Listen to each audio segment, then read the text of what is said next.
Seja bem-vindo ao programa O Direito é Todo Seu, uma parceria com a OAB de Bauru. Aqui discutimos temas jurídicos de interesse de toda a comunidade. E hoje vamos falar sobre a mulher no mercado de trabalho. E para debater o tema comigo, eu recebo a doutora Márcia Negrisoli, que é advogada presidente da OAB de Bauru e professora do curso de Direito aqui da FIB. Seja muito bem-vinda. Obrigada, professor César.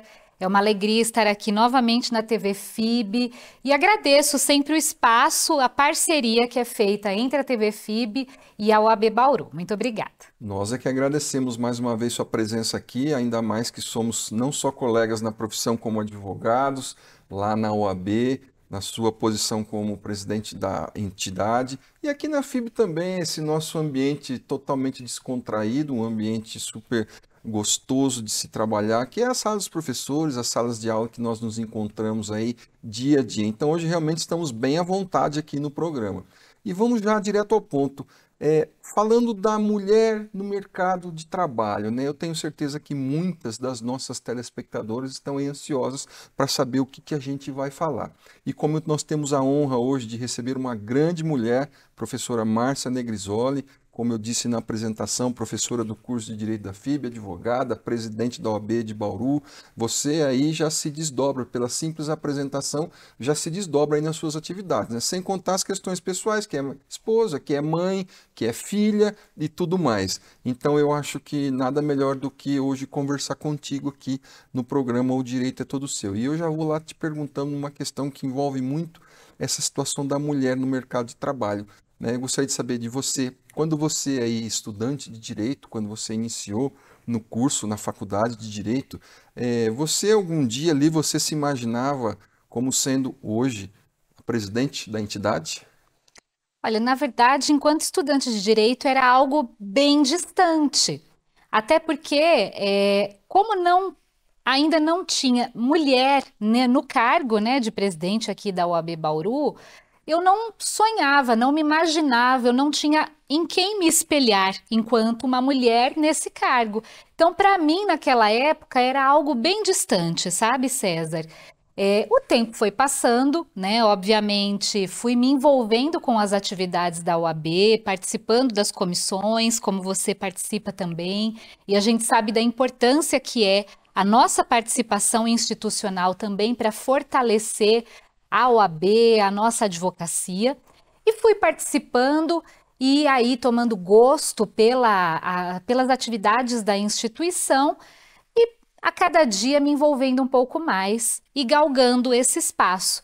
Mas enquanto estudante de Direito era algo bem distante, né? Acho que justamente porque, como não tinha tido uma mulher ainda no cargo, eu não sonhava, eu não imaginava que era algo possível de ser alcançado.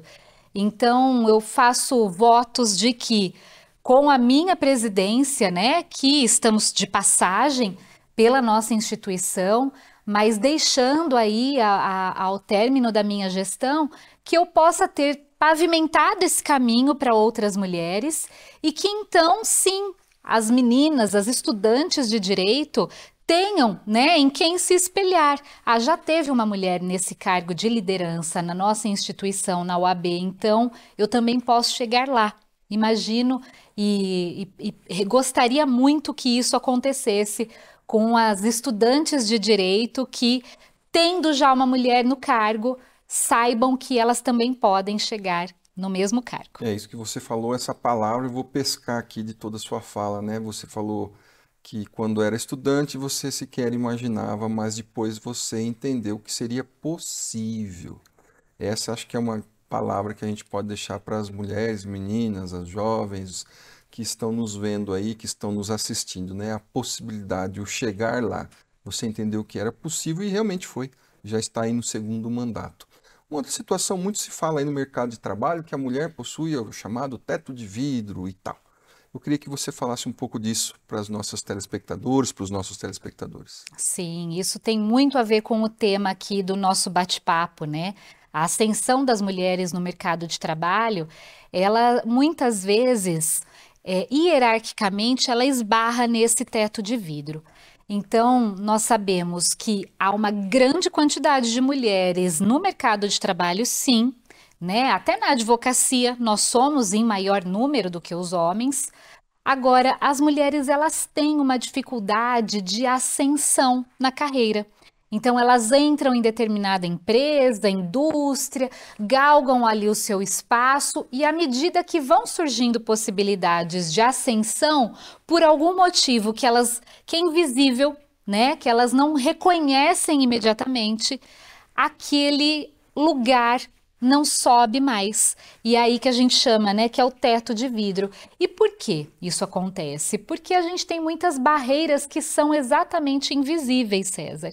As mulheres, elas têm essas barreiras no decorrer da sua carreira que não são expressamente faladas, né? Elas são barreiras invisíveis mesmo, por isso que a gente chama de teto de vidro. É essa dificuldade da mulher em ascender, né, em chegar em níveis hierárquicos superiores, em cargos de liderança. Porque chega um determinado momento, sobretudo quando as mulheres estão, né, em idade reprodutiva e já são casadas, e aí logo as organizações pensam, ah, ela vai ser mãe, né? Ou ela é filha, que é responsável pelo cuidado com muitas vezes a família. Isso é um espaço que né, a sociedade atribui às mulheres, embora os homens possam exatamente estar na mesma posição.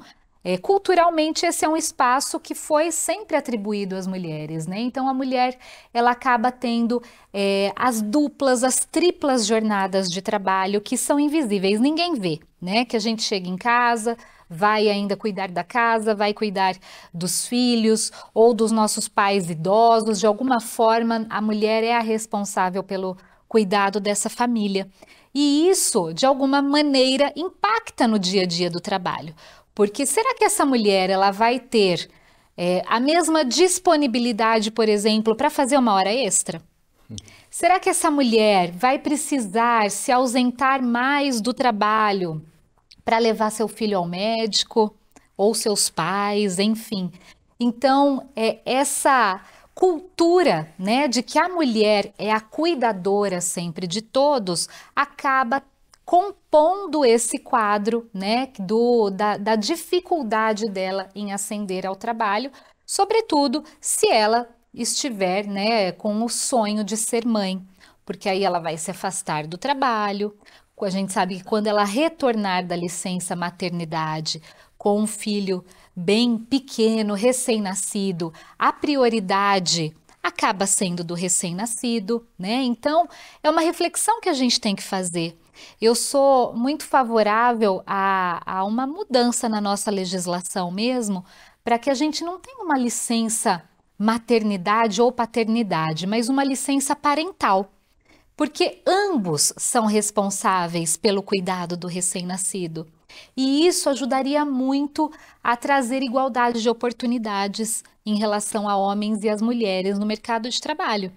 Porque o casal, né, os pais desse recém-nascido, poderiam combinar entre eles quem vai tirar a maior licença dentro dessa licença parental, né? Então é a mulher que está num momento da sua carreira muito importante e ela preferiria ficar mais no trabalho e menos em casa nesse momento, por que não o homem assumir também esses cuidados iniciais, né? Então, eu acredito que essas barreiras invisíveis, que é o que a gente chama de teto de vidro, atrapalham em muito as mulheres na ascensão no mercado de trabalho. Sem dúvida, sem dúvida. Talvez muitas, não só mulheres, mas muitas pessoas, né, envolvendo os homens, aí não tivessem essa visão do que você disse aqui agora. Bom, como o nosso tema é muito amplo, né, mulher no mercado de trabalho, e aproveitando que você está aqui para a gente explorar um pouco a OAB no sentido de informações, claro, né, eu queria saber de você. Nós temos na OAB a Comissão da Mulher Advogada, eu acho muito interessante isso. Como que a OAB, através dessa comissão, como que a OAB, ela pode, vamos dizer, não só pode, mas como ela está ajudando a mulher, no caso a mulher advogada? Tá certo. Olha, primeiro eu queria fazer uma observação de que na nossa gestão a gente sempre teve um olhar muito forte para a paridade, né? Então, dentre as nossas comissões temáticas, que você me alegra muito com a sua companhia, sendo presidente de uma dessas comissões, mas a gente procurou dar essa paridade, né? Então, a gente tem a mesma quantidade de homens e mulheres presidindo ou vice-presidindo as nossas comissões temáticas. E a instituição como um todo, ela observa, tem observado ao longo dos anos essa questão da paridade também. Então, a gente sabe que desde 2018 existe uma necessidade de ter paridade nas composições das chapas que vão concorrer às eleições da OAB, e aí também entrando as cotas raciais. Foi também uma recente alteração aí institucional. As mulheres advogadas, no ano em que elas se tornam mães, sejam mães biológicas ou por adoção, elas têm a isenção da sua anuidade, o que é muito importante. Parece uma coisa pequena, né, César? Mas é muito importante, porque a grande maioria das advogadas são autônomas. E nesse sentido, sendo autônomas, quando elas estão nessa fase pós, gestação aí, com o seu recém-nascido, muitas vezes elas não conseguem trabalhar. E aí a isenção da anuidade, com certeza, as ajuda nesse sentido também. Então, a gente tem sempre esse olhar na nossa gestão, muito para trazer as mulheres para participar da gestão, até para que a gente forme, novas lideranças femininas também. E a Comissão da Mulher Advogada, ela tem esse papel que é essencial nesse contexto, de trazer a mulher, a participação das mulheres advogadas para a nossa instituição. Hoje a gente tem uma comissão da mulher com a participação de muitas advogadas, Eu estimo aí que ativamente nós temos mais de 100 advogadas participando das atividades da comissão. E dentre as inúmeras atividades da Comissão da Mulher, nós temos o programa OAB por Elas, que presta assistência, que presta orientação jurídica às mulheres vítimas de violência doméstica no âmbito da Delegacia da Mulher e da Casa da Mulher aqui de Bauru.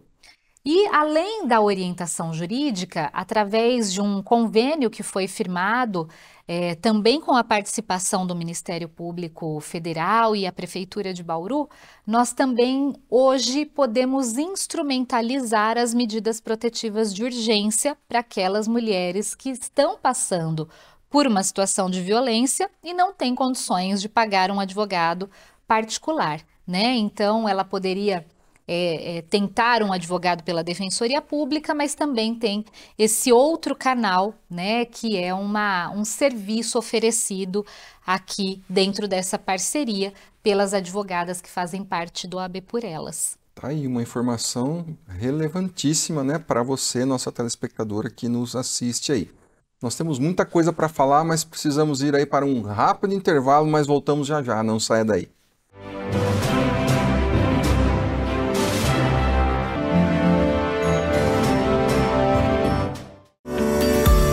Aqui estamos na era da informação, em um planeta hiperconectado.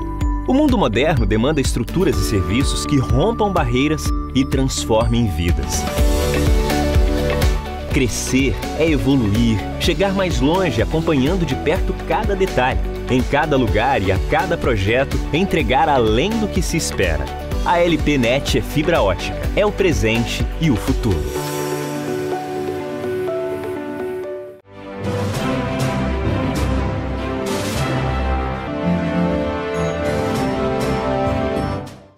Seja bem-vindo ao programa O Direito é Todo Seu. Hoje estamos falando sobre a presença da mulher no mercado de trabalho. E vamos lá, estamos aqui hoje conversando com a professora Márcia Negrisoli, advogada presidente da OAB de Bauru e professora aqui do nosso curso de Direito da FIB. Uma questão que eu gostaria de tratar aqui nesse nosso bate-papo. O Brasil é um país muito rico em lei. É lei para tudo. Nós temos lei para tudo quanto é coisa. E aí eu te pergunto, você vê a legislação, ela incentiva, nós podemos dizer, ela tem um incentivo à mulher, ela dá um incentivo ou não? Como você vê essa questão da legislação na questão da mulher no mercado de trabalho? Olha, de fato, né, a gente tem uma legislação muito extensa no nosso país e eu diria que desde a Constituição de 88 para cá, a gente tem tido um terreno muito fértil de proteção às mulheres no campo legislativo. Mas muitas vezes é preciso dizer o óbvio, né? Numa sociedade patriarcal em que vivemos, faz parte da cultura, né? Fomos todos criados assim, homens e mulheres foram criados dessa forma.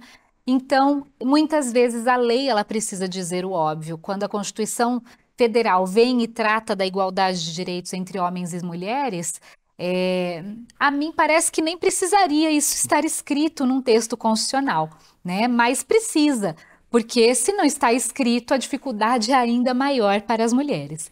E desde então a gente tem tido aí diversas alterações legislativas, novas leis também, trazendo algum tipo de fomento à igualdade, não só a igualdade formal, mas a igualdade material, a igualdade na prática entre homens e mulheres.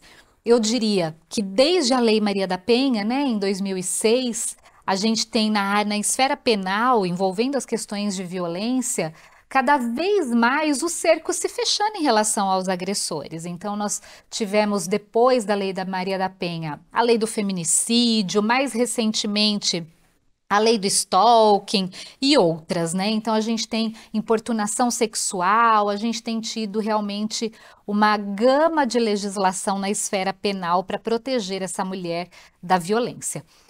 Mas não só na esfera penal, acho que a gente poderia até citar, falando de mercado de trabalho, duas recentes legislações que visam justamente, né, tentar trazer um pouco mais de conforto, de igualdade de oportunidades para essa mulher. Então eu citaria a Lei Emprega Mais Mulheres, que é uma legislação de 2022, né, aonde além de vários incentivos à mulher no mercado de trabalho, a mulher que foi mãe também e que traz diversos incentivos, inclusive a profissionalização das mulheres, ela tem ali um artigo que trata especificamente da questão do assédio sexual e do assédio moral. Então a lei reforça que as empresas devem trazer a prevenção dessas situações, né, de assédio sexual e assédio moral, trazendo como uma obrigação também das comissões internas de prevenção de acidente, que antes a sigla era só CIPA e agora a gente fala que é a CIPA mais A, né? Então é acidentes mais a prevenção desses assédios. E aí a CIPA, então, deve fazer parte das atividades da CIPA, fazer esses treinamentos, agir de forma preventiva, né, trazendo o tema para dentro do âmbito das empresas, então prevenir as condutas de assédio moral e sexual, sobretudo em relação às mulheres, mas também a empresa deve criar um canal de denúncia, se ainda não tiver, né, trazer esse assunto para treinamentos anuais. Ela deve também trazer um procedimento de apuração em caso de denúncia de assédio. Então, veja, a gente tem muito assédio acontecendo em relação às mulheres no ambiente de trabalho. E isso também dificulta a sua ascensão no mercado de trabalho, né? Isso dificulta porque as mulheres que sofrem assédio no ambiente corporativo, elas vão, de alguma forma, ter até a sua saúde mental abalada. Elas vão entrar em depressão, né? Vão ter medo, não vão querer mais ir para aquele ambiente de trabalho, mas precisam ir porque precisam trabalhar, precisam ganhar dinheiro. Muitas mulheres são arrimo de família hoje, então traz inúmeros prejuízos para essa mulher no ambiente de trabalho. E a gente não vê a mesma coisa em relação aos homens, né? Quantas denúncias de assédio sexual de mulher em relação a homem a gente vê, né? Eu, no meu dia a dia profissional, pelo menos nunca peguei um caso desse no meu escritório. Agora, o contrário é todo mês surge ali alguma situação dessa para a gente auxiliar alguma empresa. Então veja que é uma legislação extremamente importante, né? Emprega mais mulheres. Ela traz várias medidas para apoiar as mulheres no mercado de trabalho e dentre essas medidas, essa questão muito pontual e significativa da prevenção ao assédio moral e ao assédio sexual. Sem dúvida, essa é uma novidade importantíssima aí no âmbito do trabalho, principalmente da mulher no mercado de trabalho. Eu quero te fazer uma pergunta de ordem informativa para a nossa telespectadora, né? Você falou de assédio sexual, assédio moral, etc. Vamos imaginar a seguinte situação, né? Vamos imaginar que uma telespectadora nossa que está aqui nos honrando, né? Nos brindando com a sua audiência, ela esteja sofrendo dentro da casa dela. Isso tem muito, por isso que eu peço que você até dessa resposta, né, que é uma informação, na verdade. Imaginemos que essa mulher vem sofrendo lá por parte do marido, do convivente, assédio, seja na esfera física, às vezes ela está apanhando, ou um assédio psicológico, né, as duas situações. E essa mulher fala assim, nossa, mas eu não... Às vezes ela tem vergonha de ir na delegacia da mulher, né?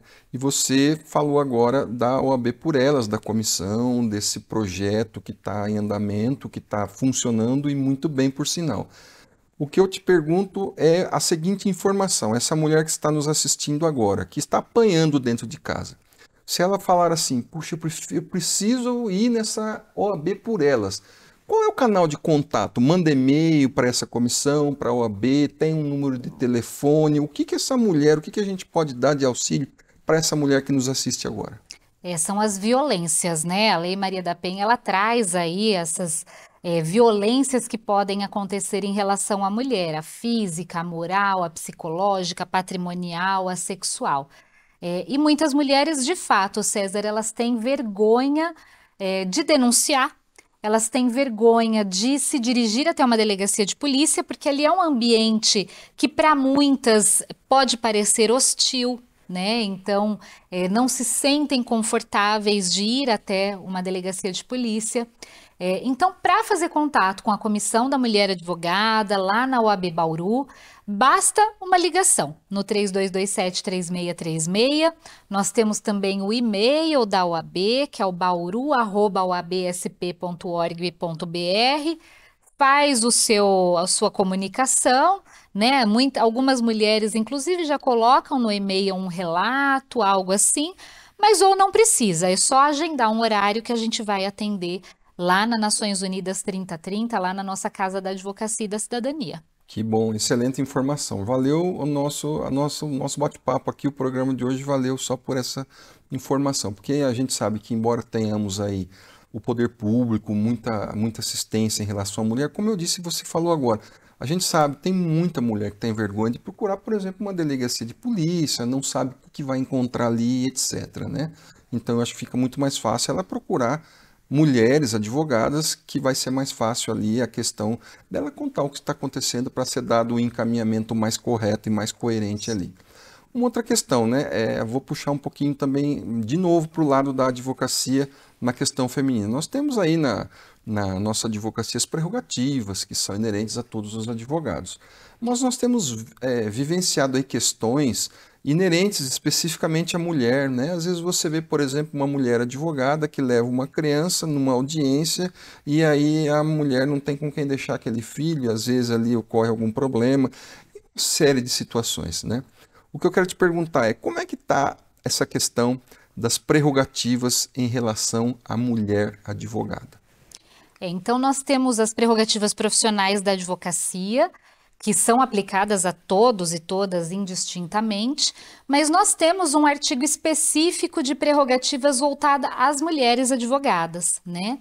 E um artigo muito importante que visa justamente ajudar a mulher advogada nesse período de maternidade, né? Onde ela acabou de ter o seu bebê. Então, isso é muito importante isso que você disse, porque, de fato, às vezes a mulher, ela não tem com quem deixar o filho. Não tem. E ela precisa levar até um ambiente, até um fórum, né? E na pandemia nós vimos muito isso. Algumas mulheres fazendo audiências virtuais, né? E aí o bebê ou a criança chorava.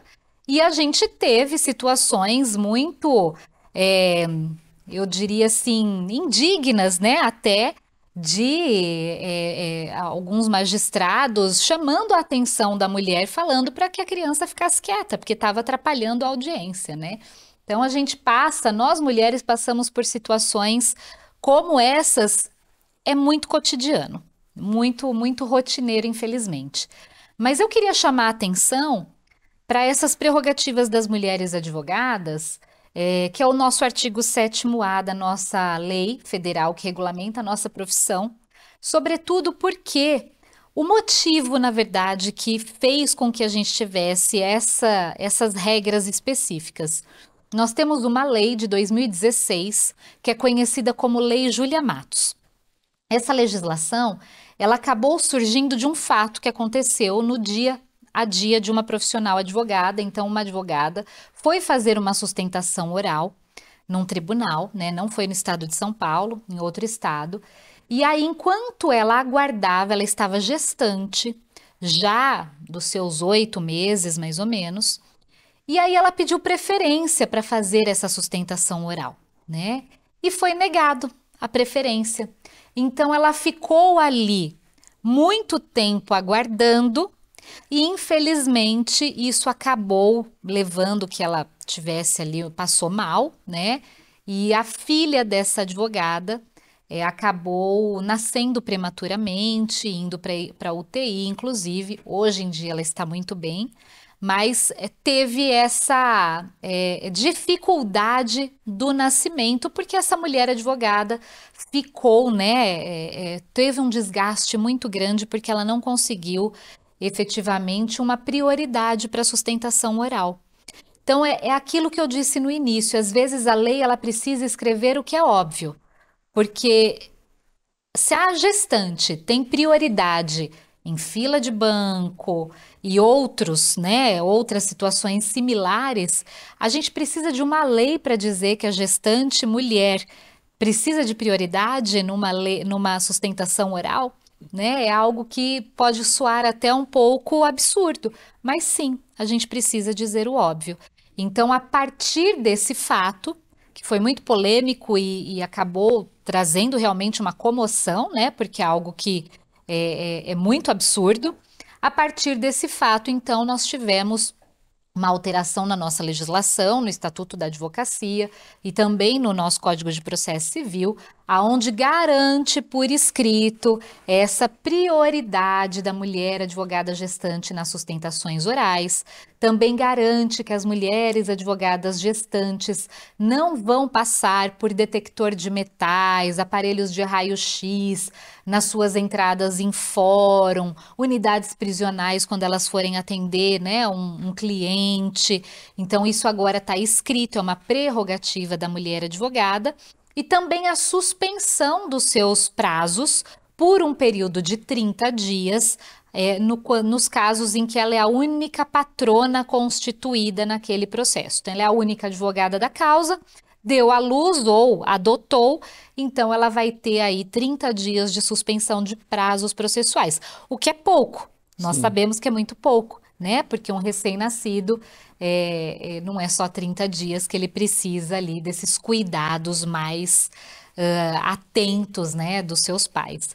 Mas são prerrogativas das mulheres advogadas expressas na nossa legislação que, infelizmente, acabaram sendo incluídas na lei por um fato triste que aconteceu, né, que é a história da Lei Júlia Matos. Nossa, é uma situação realmente que às vezes a gente fala de se duvidar ou não, né? Mas tá aí o fato. Tá aí o fato. E as questões. Olha, a gente, com certeza, nós teríamos aqui, se tivesse 2 horas, seria pouco para a gente falar da questão da mulher no mercado de trabalho, mas nós temos um tempo e o tempo acabou. Mais uma vez te agradeço e como a gente está aqui na FIB juntos sempre nas salas de aula, vai voltar com certeza aqui para nos abrilhantar ainda mais aqui o nosso programa. Te agradeço imensamente, a honra, o prazer de estar aqui com você, doutora Márcia.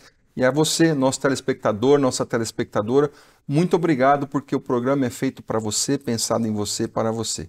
Muito obrigado e até o próximo.